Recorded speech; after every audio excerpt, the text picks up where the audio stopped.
Hello, good morning. We're live here at Clark Speedway with my Triumph family with the name of Jack Buncio, one of our rider. No? Jack, pakilala mo muna yung sarili mo. Hi guys, my name is Jack Buncio, Philippines fastest lady on the hills. I'm 24 years old and I'm a professional superbike racer. Okay, Jack, pwedeng konting inspirational talk lang para sa mga kabataan na nahihilig rin sa pagmamotor. Ano may bibigay mong payo sa kanila? First muna is invest on your skills. Hindi tayo pwede bili ng motor, hindi tayo nag-invest sa knowledge natin. So, find coaches, find the perfect gear.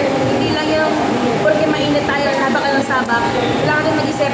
Kasi yung ganitong hobby, ganitong skill, yung ganitong industriya is very dangerous na, di ba sabi nila.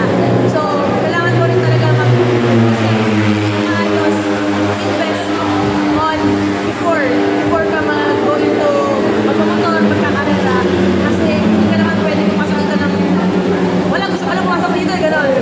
Napakaganda yung sinabi mo, Jack, na unang sa lahat.